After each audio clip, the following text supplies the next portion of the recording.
to the program. It's 6 a.m. in Singapore and 6 p.m. in New York, where the UN Secretary General has called for an independent investigation into the deaths of civilians in Ukraine after Russia was accused of war crimes. Ukrainian forces have reported finding hundreds of bodies as they've re-entered areas close to the capital, Kyiv, and mass graves in the town of Bucha. It is here and in the surrounding areas that the BBC has filmed bodies of civilians in the streets, some with their hands and feet bound, who had been shot. Russia says images of civilian killings are fake. Our correspondent Jeremy Bowen is in Kyiv, and a warning, you may find some images in his report distressing. The last bleak kick of winter froze any euphoria left from Ukraine's successful defense of Kyiv. The war is switching to the east. Both sides will learn lessons. The Russians left their armor vulnerable to drone, artillery, and fast-moving infantry with anti-tank weapons. You can see the results scattered across the roads and villages around the capital. This was a Russian supply column on the main highway that runs west from Kyiv. The lorries were carrying ammunition. Artillery shells are scattered across the road.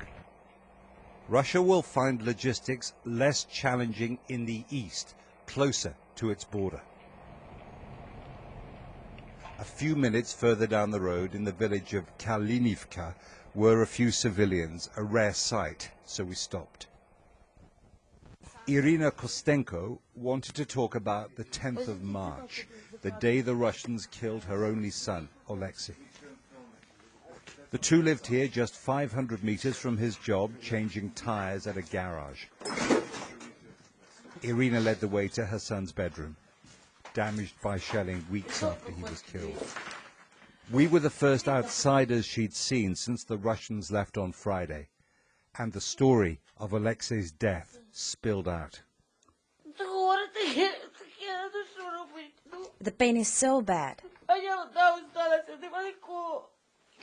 Now I'm all alone.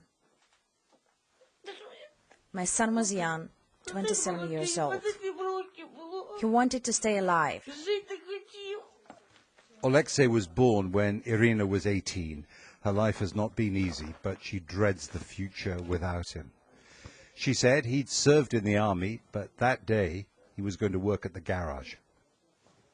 After they killed her son, she fled, and the Russian soldiers took over the house. And judging by the rubbish they left behind them, they were having a good time. Loads of bottles of vodka, Jack Daniels, Bell's whiskey, beer, you name it. It is hard to understand human behavior like this, but what makes it really tragic is that there are so many accounts of it happening where Russian soldiers have been and are now in Ukraine.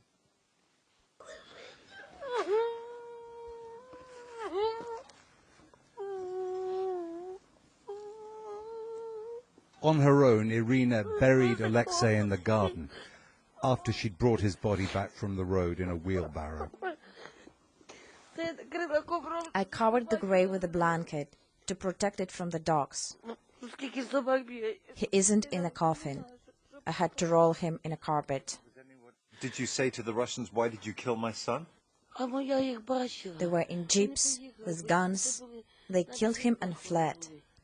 How can I talk to such morons? I want them dead. I want their children to lie like my son. Close to where Alexei was killed, opposite the house, Ukrainian troops were salvaging Russian ammunition to use it against them. They'll need it if Russia launches a spring offensive in the east.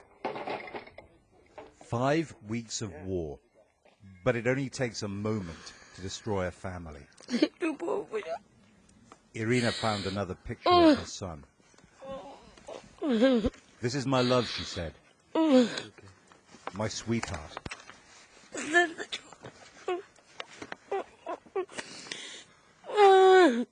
Jeremy Bowen, BBC News, outside Kyiv.